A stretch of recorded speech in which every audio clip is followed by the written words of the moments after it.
So I don't know about you, but I'm a little bit unhappy, you could say, with the way things are going in the world and my country, to be honest. Some days I wish that I could move to Canada. I I have enjoyed the Modern Quilt Guild, and we have been a sponsor and advertiser at QuiltCon since the beginning of the event. So it's great to be speaking with modern quilters here.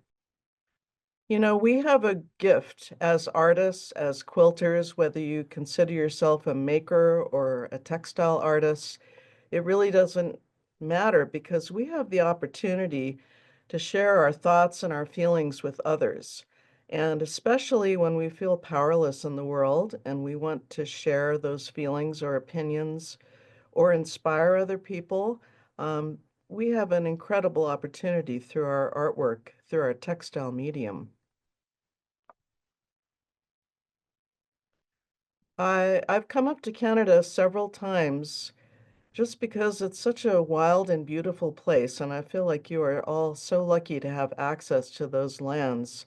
In particular, I've come up to photograph the polar bears and also the brown bears several times. One of the things that I really try to pay attention to when I go to quilt shows is the artists who are using their voice to express a feeling or an idea. And when you are doing that, when you have an idea and you want to give other people permission to express their feelings or their ideas, you become a hero in a way because you're helping others to connect to their power and to their voice. And I think that our passion for whatever topics it is that we're interested in, that passion and our ability to put it into our artwork is our superpower.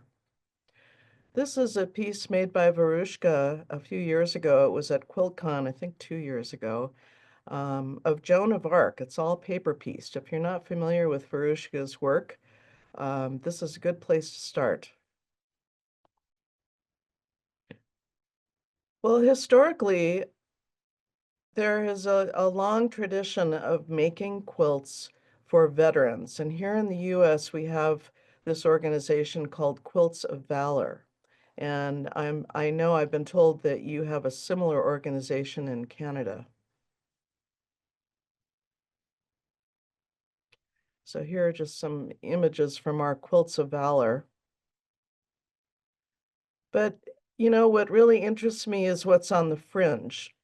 So these are Quilts of Valor that were made for what you call First Nation, what we call Native Americans or Indigenous people. And I really appreciate the land acknowledgement that you began the meeting with. And of course, I'm sure that all of you or most of you know about Vanessa Genier and her organization, Quilts for Survivors. They're making quilts for survivors of the residential schools. And we have folks here in the US who are attempting to make quilts and distribute them, but I think Vanessa has been incredibly successful. I had dinner with her the last Quilt Canada. We got together with her and her daughter and talked over the work that she's doing. And of course, not everybody wants to have their face photographed when they receive a quilt, but when you gift a comfort quilt to someone and you wrap them in the quilt, um, you may take a photo or you may just experience it in person, but the look on their face is worth all the hours that you may have spent to make and gift that quilt. This orange panel in the middle was produced by Northcott. We convinced them to do a second printing. As of yesterday, we only had 6 of these panels still in stock, but they're made specifically for those who are survivors of the childhood trauma of being taken away from their family and sent to a residential school. You can see on the left, somebody put a part of that panel in a quilt, that a comfort quilt that is wrapped around the recipient, and on the right, somebody put kind of paper doll border to create well, I don't know if it's a wall quilt or a lap quilt, but it's a really striking use of black and white and color.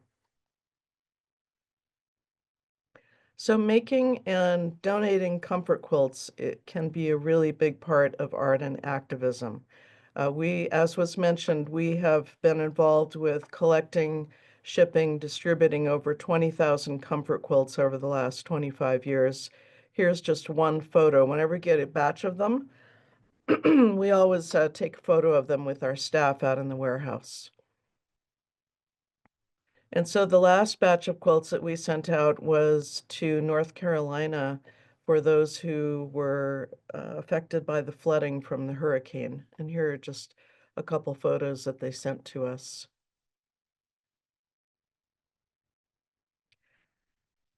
So I want to share with you art and color and design influences, and I guess you could say visual trends or design trends here on planet Earth in 2025. The image of planet Earth is something that's being used more and more in art quilts and in design in general. And I wanted to show you just a few quilts using different methods. So I'm showing you, I'm more of an art quilter myself. I go to quilt festivals all around the world and take photos of the quilts that I think are remarkable, trend-setting, high quality, etc. This piece is a few years old, but I think it's a great example of how you can use thread painting to get that image across. And really, you don't need to know the artist statement because the title says it all. This is a piece that was in an exhibit that I curated. This is by a Spanish artist, and you can see the image of the hand holding the earth and squeezing it, and the oil is coming out at the bottom. So this was a, a statement about what the oil and gas industry is doing, affecting climate change. And here's an artist in California who does really unique, interesting quilts. I love Kathy's work. She's a middle school science teacher.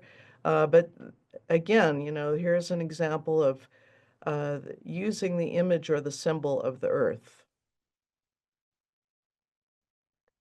This is an African artist. I believe he's in Nigeria. And this is an image that he put out at Christmas time just a few weeks ago.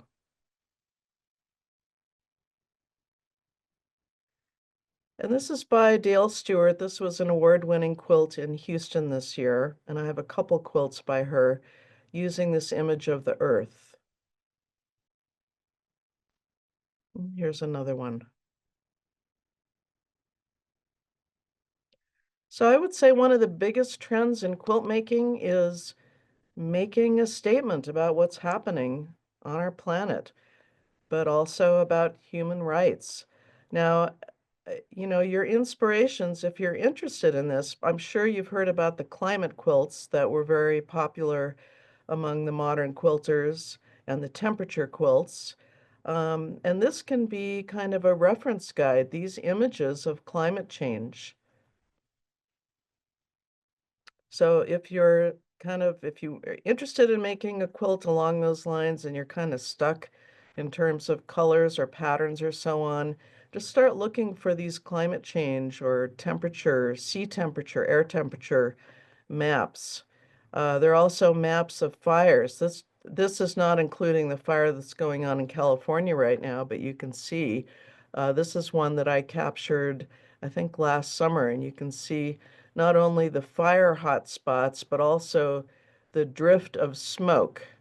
And this is at airnow.gov, I think, but you can see on the right-hand side the smoke was drifting north up into Canada, but sometimes we get your smoke drifting down into where I live in Colorado. Here's another kind of climate change map. Ticks that have been spreading from the East Coast through spreading west, much to our chagrin. And here's an image of temperatures in Europe.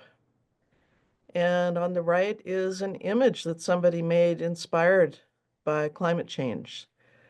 So artists all over the world are taking up this topic.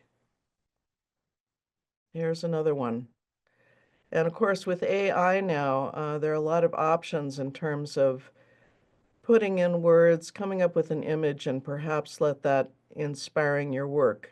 Perhaps coming up with an idea or combination of images that you might not have come up with on your own. Hopefully, you're not literally copying the AI image, but just letting it be an inspiration for you.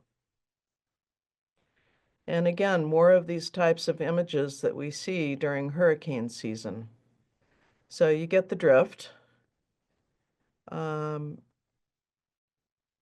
rising oceans, hurricanes, and here's a quilt that Victoria made inspired by those satellite images of hurricanes. And these are images that I just grabbed last night. I mean, this is a current topic. These are images from the California fires that are going on now. On the left is a picture somebody took from an airplane. In the middle, well, we had an event like this in Colorado 3 years ago, and there were photos of people just standing on a ridge watching their community burn. And of course, the image on the right, we had 1,100 homes that burned, and there were over 1,000 pets that were trapped. It was during the day, so people were out of their homes, but they weren't able to go back to their homes to get their pets, and that was really a tragedy in addition to losing the homes. So there are a lot of layers of what's going on here. These are photos from when we had a fire. And I know in Canada you've had those fires too. So we all get to take pictures of these fires and then think about what we want to do with it. Uh, Perhaps some of you know Claire Atwell. This is a quilt that she made a few years ago inspired by the fires in British Columbia. And here's another more representational quilt about fire, and she really captures that white hot flame image or feeling in her quilt. This is a quilt that was at QuiltCon last year, and this was in response to the fire in Lahaina in Hawaii, on Maui. And this is one that just really caught me because I was actually in Lahaina 2 weeks before that fire.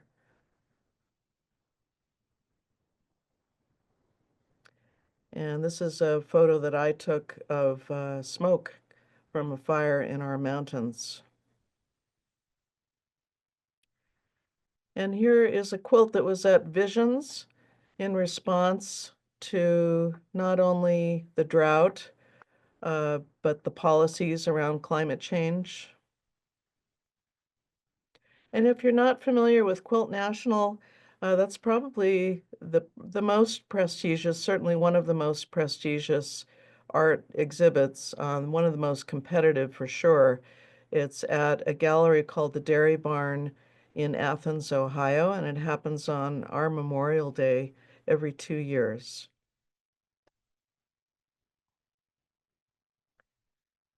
A lot of artists and a lot of quilters are making art out of plastic to bring awareness to plastic pollution. So here's a sculpture that was made out of plastic.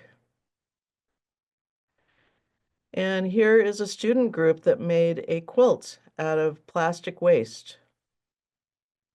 And I will say that I'm seeing more and more of this when I go to quilt festivals and exhibits, including QuiltCon, where quilts have been made out of plastic waste.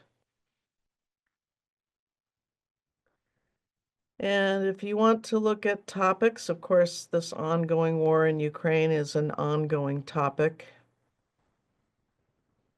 But there are many people who are creating all different kinds of art inspired by that. So on the left here, we have basically prayer flags or pennants that are hanging across. The Metropolitan Opera also created an experience, a performance that was about the abducted Ukrainian children. And this basically art installation on the bottom was also about the stolen children. Now, that's happened over a year ago. A lot of people have forgotten about it, but you can bet the parents of those children have not forgotten about it. And street art. It's amazing, isn't it, when street art overlaps with other kinds of art? This is one that I thought was really poignant.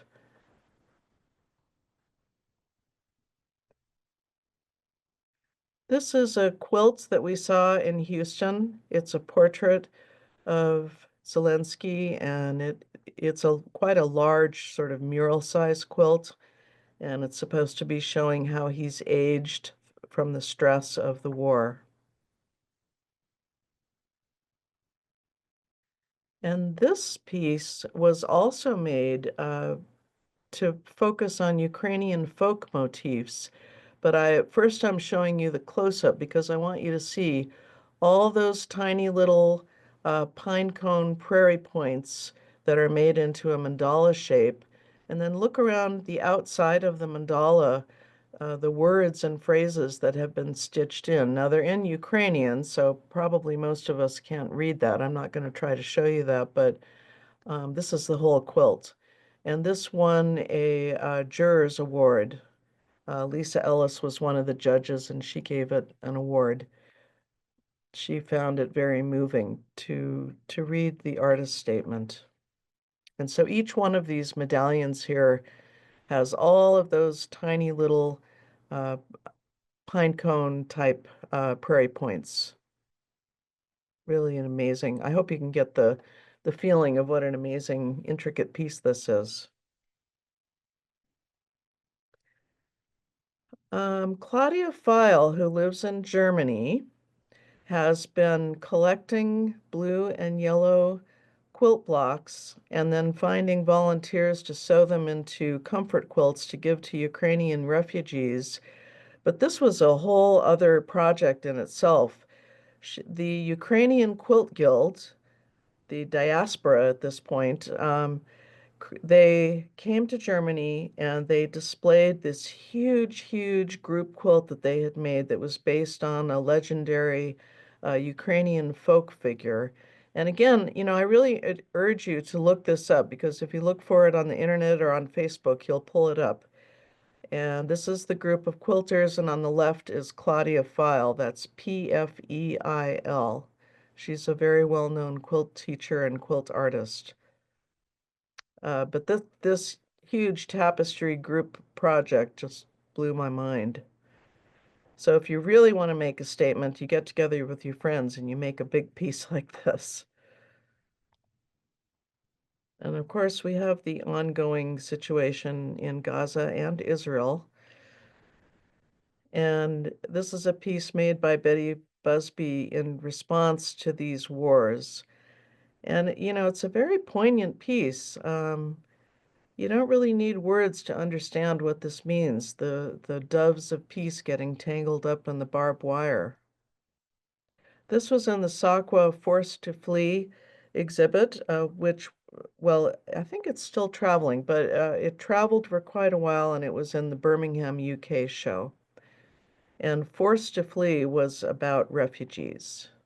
I'll show you an image of that a little later. So I just wanted to show you some images of people speaking up. This is a picture that I took in 2014, so that's 11 years ago. I went to a climate march with 400,000 people in New York City. I just happened to be in New York and this was occurring, and I chose to go there and I took a lot of photos, and those photos inspired me for years afterwards. It's really quite an experience to be in a crowd like this that is making a statement about something they feel very passionate about. But there's a lot of artwork being made on this topic about people coming together and speaking up together. And so on the top here, we have a photo from the 60s, Women of the World Unite. And then at the bottom, this is just a piece of clip art, but it's amazing how the artwork and the images and the symbols repeat again and again. So these days you can find clip art. And again, I think this can be an inspiration for your work. Check out the images at the bottom and how they compare to the crowd photos. On the bottom here, this is a group of Russian mothers protesting the war. One of the last images we got out of Russia before everything kind of slammed shut. And those images of hands or fists raised is a very popular symbol right now. The Black Lives Matter movement. You can see here on the left, there's a flag that has the names of the people who have been lost. We see street art on the upper right. And of course, we see clip art of this kind of symbolic crowd image and the fist image. People holding hands, people getting together. So that leads me to my next little topic, and that is that images of anatomical hearts have become really popular, and I just keep seeing them popping up on the internet, in quilt shows. So on the left here, we have a heart that is made from little floral prints, and then it's appliqued and embroidered onto a solid background. And then on the right, we have kind of the opposite of that, right? So it's a solid white embroidered anatomical heart that has been embroidered on top of a floral print. And I thought that the two of these compared to each other were kind of amazing. But we see it everywhere now. Sylvia Hernandez is another activist artist. Here's her rendition of the anatomical heart embroidered. And here are just a few more examples of embroidery and beading. So that's something that really appeals to me, and I'm really interested in seeing the artwork that people are making using this motif. We have the combination of the sweetness of the embroidery or the beading combined with um, what could be a harsh image of the anatomical heart, but in this case, it's just they balance each other out, don't you think? So embroiderers, there are a lot of sassy embroiderers out there on Instagram and on Facebook and Pinterest and so on. And so when I see some of these, I save them because there's one that has been going here since our upcoming returning president was in office before. It's an embroidery project and it's called Tiny Pricks.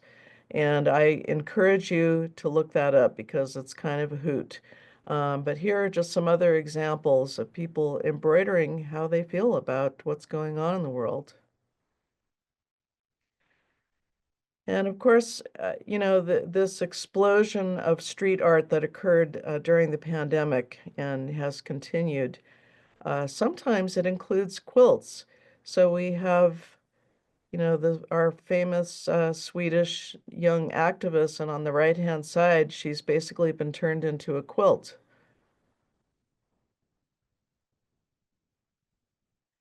There's a lot of activism going on in children's books. So again, if you're looking for inspiration, I would advise you to go to your local bookstore that carries beautiful children's illustrated books and take a look at what's going on out there.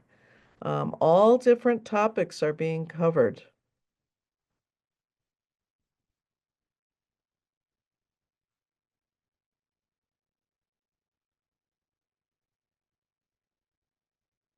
So that brings us to our quilts. You may recognize this quilt on the left. It was in Quilt Canada, I think 2 years ago, maybe three. And on the right, we have another statement. And it's interesting how so many different cultures are combining now. So here we have a Japanese artist who made an African theme quilt with the Maasai people.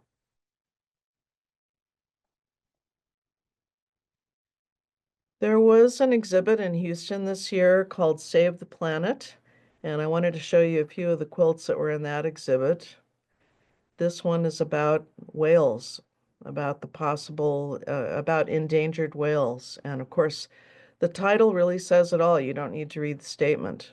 Then they were gone. Hopefully, that's not what will happen. I don't know if you've heard about this, but in India, there are Asian elephants who are starving and they are foraging for food in a landfill, basically a garbage dump. So this artist wanted to bring that situation to awareness. And I mentioned that I've been up to Churchill to photograph the polar bears.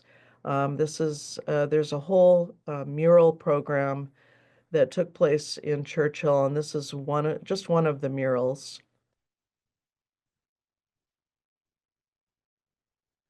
And here's another mural that's based on that famous photograph. This was actually a photograph of a bear clinging to a melting iceberg. I'm sure most of you have seen it. And here's a really famous photo. Last year, this won an international award for best wildlife photo. So what do we do with these images? We make quilts. This is another quilt that was in that Save the Planet exhibit. This quilt really garnered a lot of attention in Houston. There were always crowds of people around this quilt. And I think part of the reason that it's so mesmerizing is because we have a really detailed portrait of the face of the polar bear, and the eyes are also very exquisitely rendered.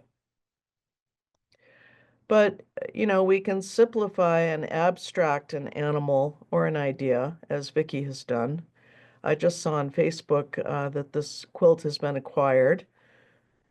I haven't seen it in person, but I'm glad that she was able to place her work with somebody who appreciated the topic. In Houston, Georgia Williams had a whole solo exhibit about the history of African Americans, and uh, this one is about Black Lives Matter, and you can see all the names that have, whoops, sorry, all the names that have been embroidered into the left side of the quilt.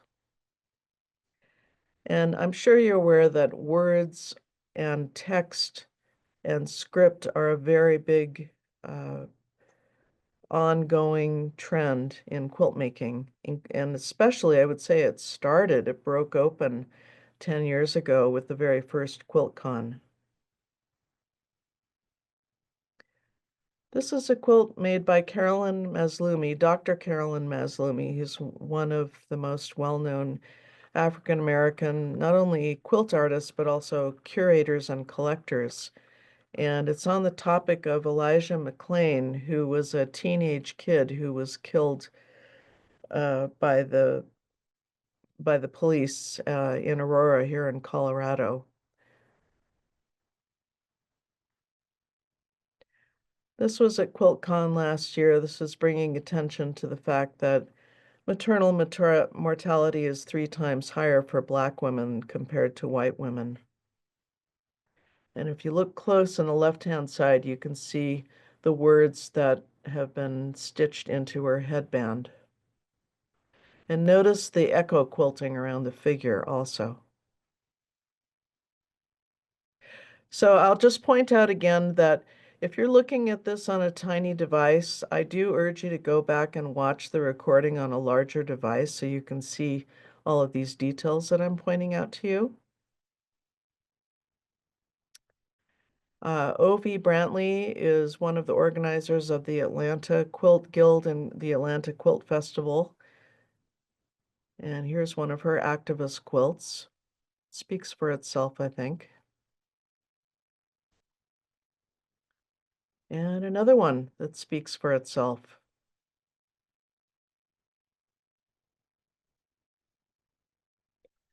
This I thought was really clever. This was in QuiltCon last year. This is shapes of undergarments that were laid out as silhouettes and made into this abstract quilt. And again, you can go back. Some of these I included the artist statement just because I thought it would be hard to understand what you were looking at without the artist statement. You can go back on the recording and check that out.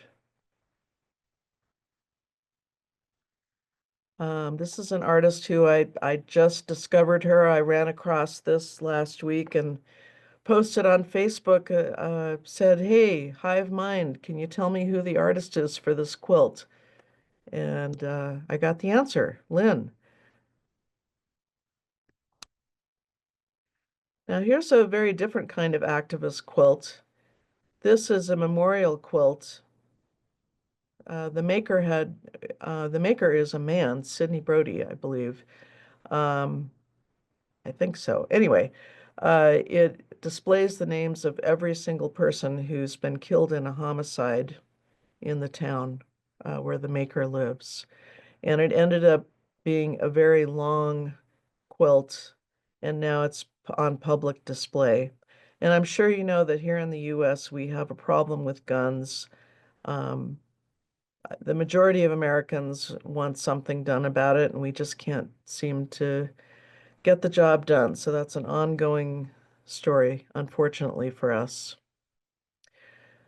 That was the topic of the best of show at QuiltCon.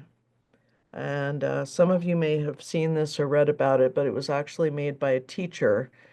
And this is the front of the quilt. And you look at it and you think, what am I looking at? And the back of the quilt is a rifle with an outline of a human shape. What we will use as weapons, a list of school supplies. So the front of it, so just look at it again. These are all of the school supplies that they thought they might be able to use as a weapon in case a shooter came into the classroom. Just heartbreaking. Well, I have stronger words than that, but this is one of our big issues that we're dealing with here. And so thank God, modern quilters are speaking up about this because we need to talk about this. We need to have conversations and dialogue. Here's another one. The number of holes in this quilt is a number that can be shot by an assault rifle in the time it takes to read this. Quite a statement. And another one on this topic. We were involved with sending quilts to the community of Uvalde, Texas, after they had their mass school shooting. I don't know how many of them came from our customers, but they received thousands of quilts that were distributed first to the school community that was affected, but then they also kept distributing them to the community at large because the whole community was traumatized. So you'll see in the quilt on the left, again, the outline of the gun, but the names of the victims around that outline.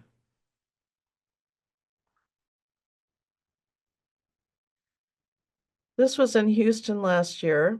Again, another activist quilt on the topic of guns.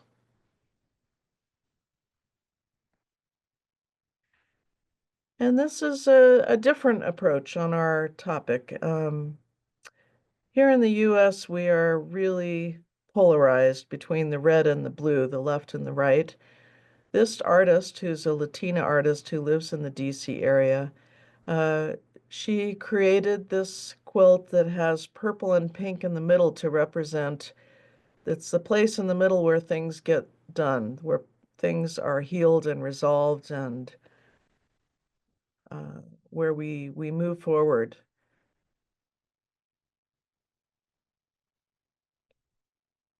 This is another flag quilt.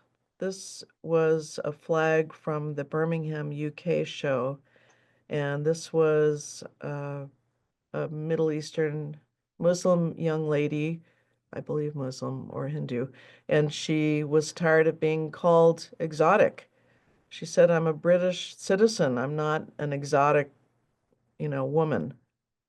So this was her statement about that.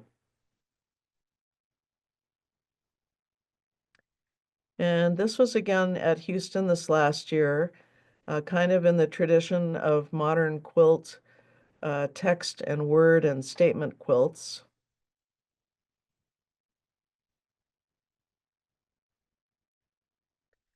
And sometimes a quilt can just be a mantra or a short statement. So for somebody who perhaps has anxiety attacks, this could be a gift that you could give to them to hang on their wall to help them to focus on breathing and the mantra, don't panic. Here's another message quilt that was in Houston last year. So we have all different shades of pink plus, grandma's lace doilies with a pretty strong message that's been appliqued and stitched into the middle. And these are statements that were made by RBG.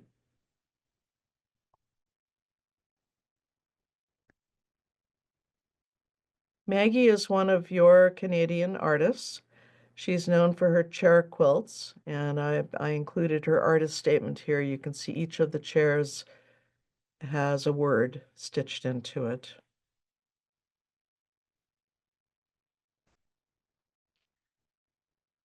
This is from Birmingham, UK last year, called Sisterhood.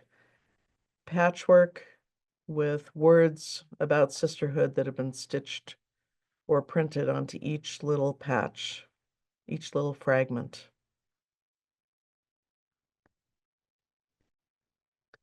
Equal rights for others does not mean fewer rights for you. It's not pie. This was at QuiltCon, and I think it's been making the rounds at other shows as well, but I've seen it more than once for sure.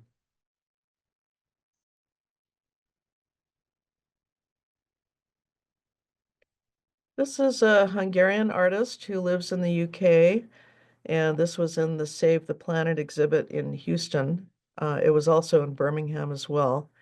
And if you take a close look, behind this beautiful detailed tree, there's a field of tree stumps. And again, the title really says it all. Without trees, what will you do?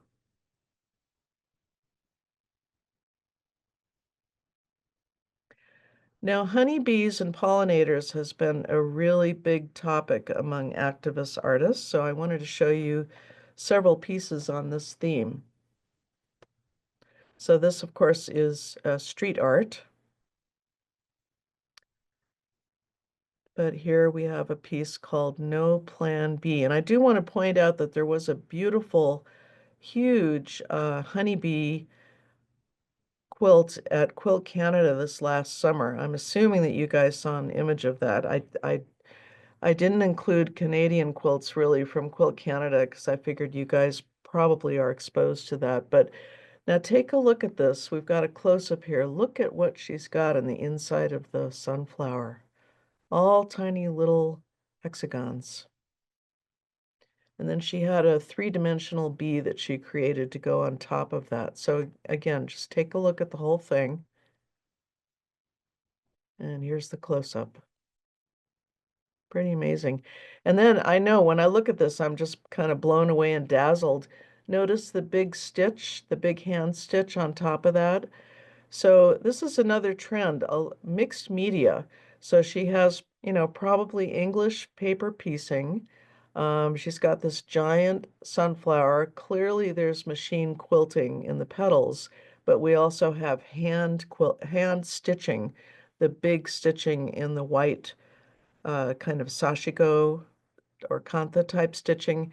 And then in addition to that, there's the three-dimensional bee. So there are a lot of different things going on in this quilt, and that's okay. That's a big trend right now, and it's not only acceptable, but I would urge you to try mixing media and mixing techniques and mixing layers. Here's another bee themed quilt that is really striking with complementary colors. This was from Birmingham last summer. And we not only have the bee, but we also have the hexagons that represent the beehive. And I'm sure you know this, but complementary colors like orange and blue are one of those techniques you can use to make a quilt really super eye-catching. This quilt, people would see it from like 100 feet away and go, "Wow, what's that?" And it would draw them in. And then, of course, they would get 10 feet away and say, "Oh, it's a bee." This was actually made by two different artists. And then when you get even closer, you start seeing the details, the handwork and the hexagons. Here's another bee-themed quilt. Again, with mixed media, lots of different techniques going on here. Look at the little hexagons on the border. So it's not just hexagons all pieced together, but hexagons kind of like beads around the edge of the border. Here's another bee-themed quilt, but this is about beehives. And I think the story on this one is she made a quilt and stuck it in a beehive, and the bees filled in the rest of it for her. And then she framed it. See the wood frame around the outside? That's what I call a group quilt. So I hope that you all know about your very talented Canadian artist who's also an activist, Sue Sherman. This was in Quilt Canada a couple years ago. This quilt won Best of Show in Birmingham this last summer. And so Sue only uses her own wildlife photography in her quilts. So these are all photos of animals that she took in Africa. And she said the only problem was they always seemed to be walking away. And so I got all these pictures of the animals' backsides. So she decided to use that as a theme. And you can see in the bottom it's spelled out Dear Humans. So this is a very large piece. So the animals are kind of telling us what they think of how we're handling things.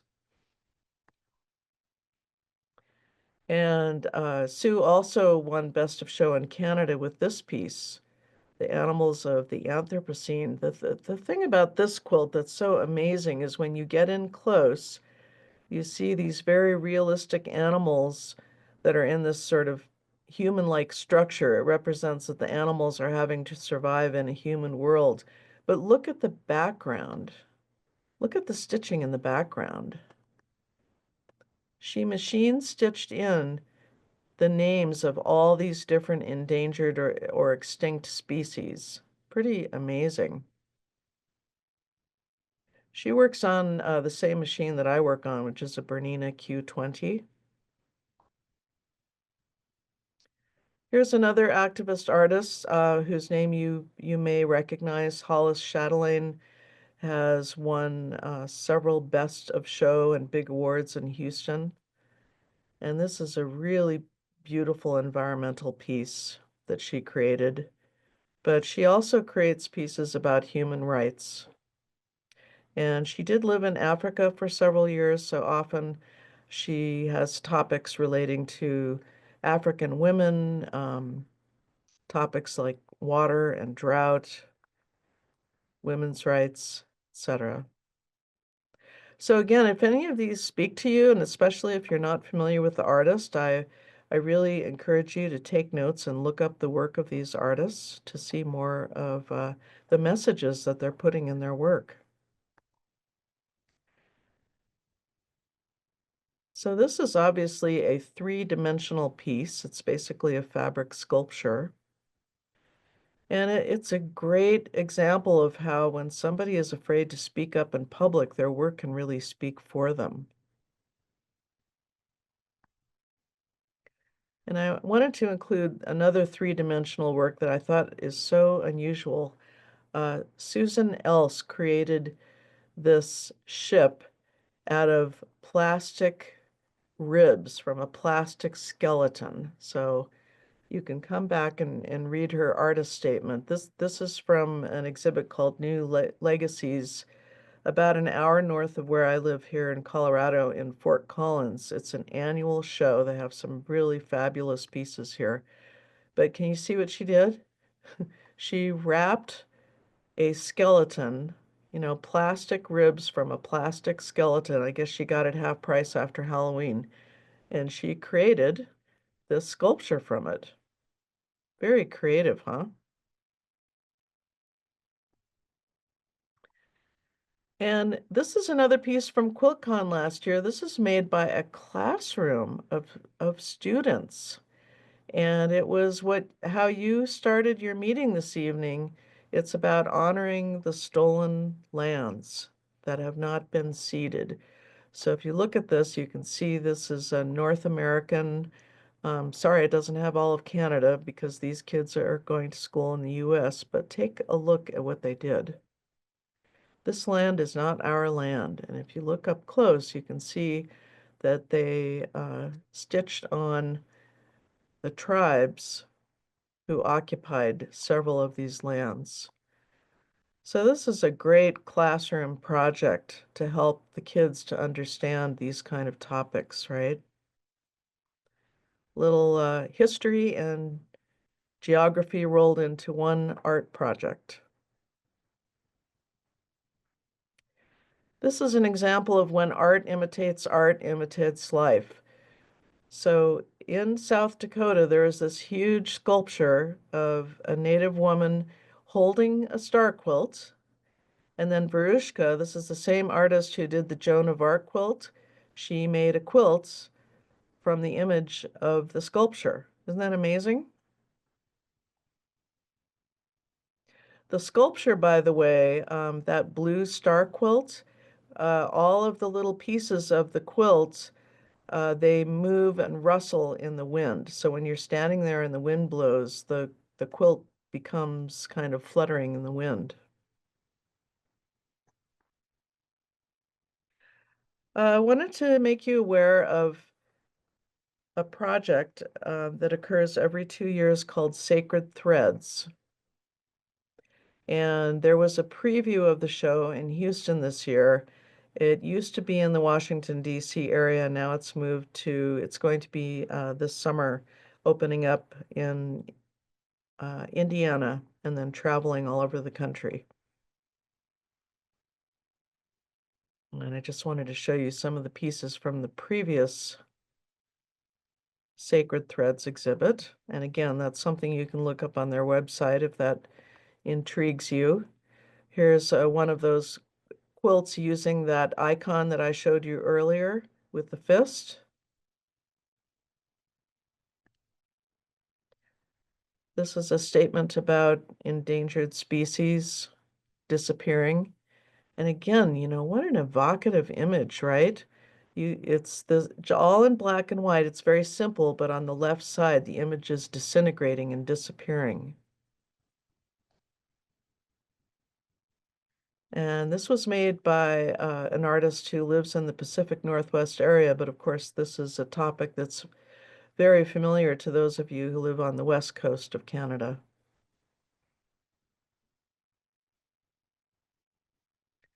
So I mentioned before about Forced to Flee, and you can see in this right-hand picture that dove quilt that I had showed to you before. This was year before last in Birmingham, the SAQA exhibit of Forced to Flee. Well, there are a lot of different ways to be an activist in the topic of art. One of the ways that we have been an activist is we sponsor exhibits like this.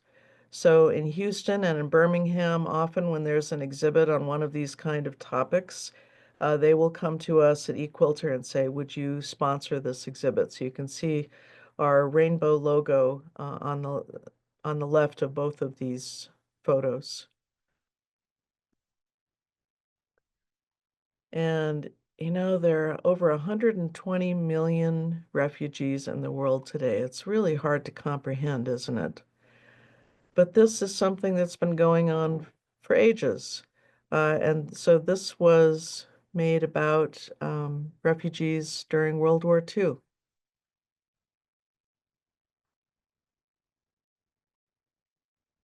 Here are refugees in Nepal who lost their homes after the earthquake. We partnered up with Engineers Without Borders our customers and our friends in the guilds donated these quilts, and then they were carried up the mountain by college students in Engineers Without Borders, and they were given to these mothers with new babies who had lost their homes. So here's another image of the group quilts. This is my staff in our warehouse.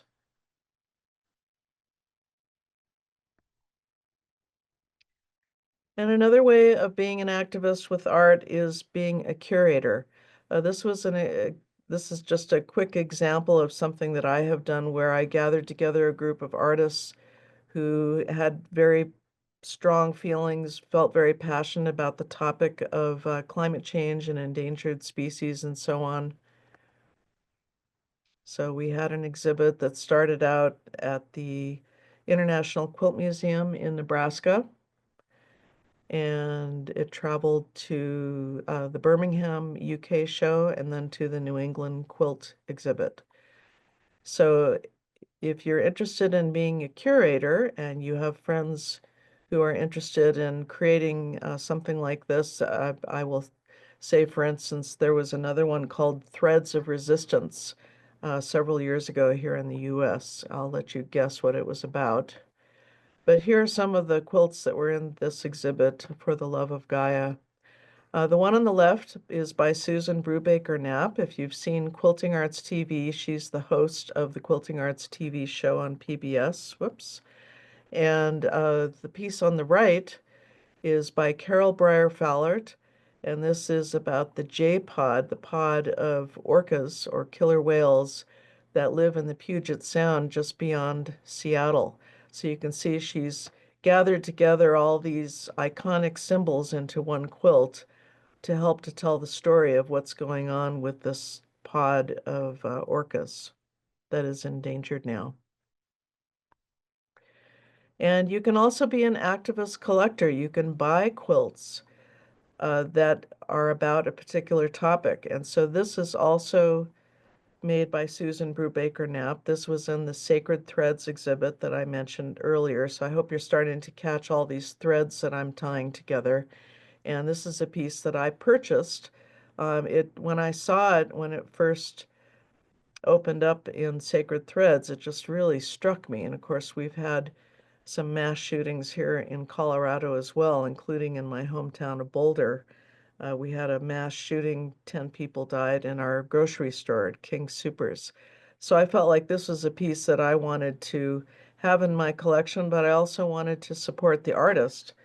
And so what we did was, she said, I don't want to make money off of this piece, but she said, if I give you what would have been the purchase price, if you would donate that money instead to gun control nonprofits, then we've got a deal. So that's what I did.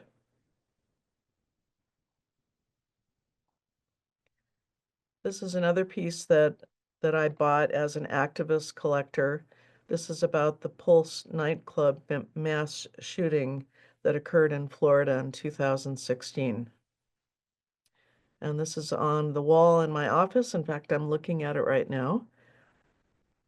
It's a really beautiful quilt. People usually don't guess what the topic is about. But this is another one that I saw in a SAQUA show. I purchased it. It traveled for 3 years and then it finally came back to me. Sometimes when you see a piece in a show, if you really want it, you have to wait until the whole show finishes traveling and then you can bring it home. I mentioned earlier about Carolyn Maslumi. We also sponsored her exhibit at the International Quilt Museum. She has been collecting quilts about the history of Black Americans. And so there was a whole exhibit with her quilts. And I particularly wanted to show you this one because this very large quilt with life-size figures just blew me away. And this is a piece that she commissioned. So that's, yet again, another way that you can be an activist is to not just be a collector, but to commission a work of art.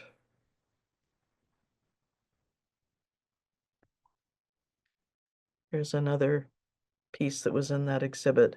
So Carolyn has been collecting all her life, and I think about half of her huge collection with hundreds of quilts was recently acquired by the Smithsonian. Another way that you can work is to collaborate with nonprofits. Often nonprofits are really interested in working with artists who are putting messages about their shared goals or their shared issues. These are all nonprofits that I have worked with. And so my activist work, doing all these different things as an artist, as a curator, as a collector, as a sponsor, etc. Um, this has allowed me to make connections through Engineers Without Borders. That led to a connection within NASA. And because of that, I got to meet several astronauts, including Karen Nyberg, who you may know is the famous space quilter. She sewed a star block, while she was up on the International Space Station, and there was a whole exhibit that came from that. She's still in the news. She's still working as an artist herself. And also, Ron Garan is another astronaut who I befriended. He actually ended up retiring here in Boulder, but he still travels all around the world, telling people about his experience of being in space and looking down on the Earth and how that changed his life. And also got to meet Victor Glover, who's going to be the first Black astronaut to go to the moon. And the reason for this is because of the proximity. The Johnson Space Station is in Houston, so quite often when I would go to Houston to the Quilt Festival, I would also go and visit my rocket scientist and astronaut friends at NASA, which is about 45 minutes away. So as a result of these relationships, I heard a lot of great stories, and one of them was about the friendship between this astronaut and cosmonaut, and that was the basis of the space station collaboration between the Americans and the Russians. This is a piece of mine that was installed in the U.S. Peace Institute. So this is where I was saying, if you collaborate with nonprofits, you never know where your quilts may end up living. And I also so I'm going to tell you a little bit about my work, my art. There was the Gold King mine spill in Colorado, which turned a river from blue to this toxic orange full of arsenic and mercury and radioactive waste. I was asked by somebody who lived there to make a quilt, and they were testing the water and finding things that were not being reported to the public. So if you look on the right-hand side, you can see that I sewed into the image of the river, and you can see on the left the image of the river coming down from the mountain, the spill from the mine on the left-hand side, and then, of course, the skulls in the water. And uh, not only the toxins have been stitched into the river, but also the communities that were affected by it. So that led to an invitation to show my work at the United Nations in Geneva. Certainly not something I expected when I started that piece, but that's how it ended up. And the cultural attaché here, he came up to me and he shook my hand and he said, "You have to keep making artwork like this. This is really important work." So that was really the serious beginning of my work as an activist artist. And then that piece was acquired by the International Quilt Museum, but first it raised several $1,000s for Earthworks, one of my favorite nonprofits. And classrooms looked at my work. This is a classroom in California. They never saw it in person. I guess they saw it in a publication. They all wrote me these amazing letters about how my work affected them and how it inspired them. And so my work inspired them, but their letters ended up just inspiring me even more.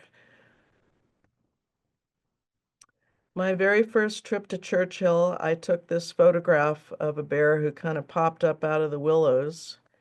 And that turned into this piece that traveled in the endangered species exhibit for 5 years and was in the companion book, which you see on the top right. And also, I've participated in activist travel. So I take groups of people up to Churchill and expose them to or teach them about what's happening to the Arctic landscape and all of the animals, not just the polar bears who live there.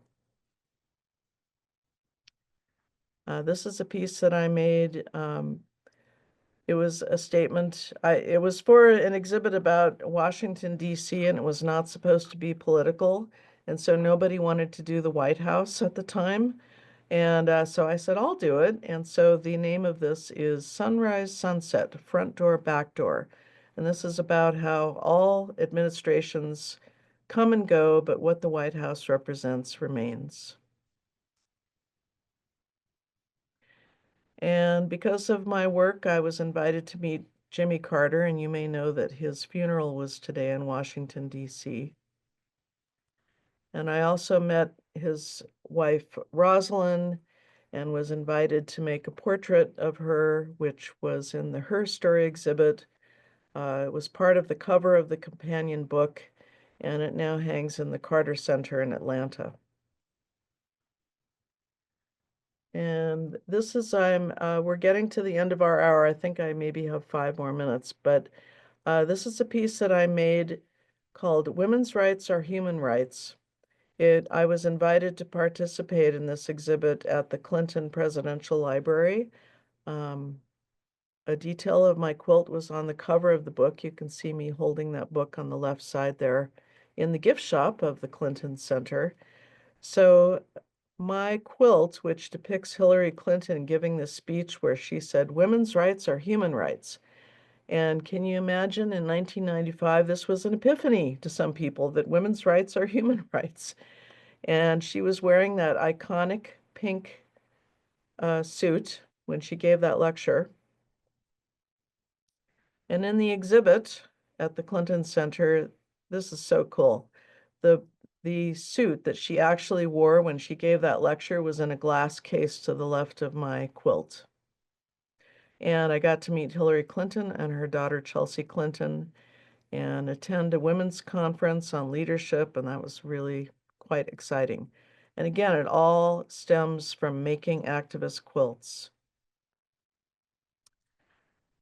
I have also designed textile collections where a percentage goes to nonprofit. So for instance, this piece, this collection that I designed for Kaufman Fabrics, gosh, a long, long time ago, this raised $25,000 for breast cancer research. And actually, Equilter, we've raised over $2 million for a variety of nonprofits, and $350,000 of that went to breast cancer research. And I will just add that my mother and my mother-in-law both were survivors. So that's part of the reason that it was on our list of nonprofits. This is another textile that I designed. I bring this banner to, well, protests, peaceful protests. And while I'm there, I try to keep an eye out for a young person. And if there's a young person who comes up and expresses that they really love my banner, I give it to them when I leave. And this is a product that we carry at Equilter. It's one of our exclusive fabric designs. This is a quilt of mine, and I'm just going to go through my work real quick here as we finish. This has been at the DAR Museum in Washington, D.C. last year. The exhibit was just taken down on New Year's, and it's coming back to me, and it's going to Kyoto with me to my solo exhibit. It was in Quilt Folk magazine and also was on the cover of this German magazine. This is my piece that is traveling right now in the Sakwa camouflage exhibit, and it's also on the cover of the show book, which is on the right-hand side here.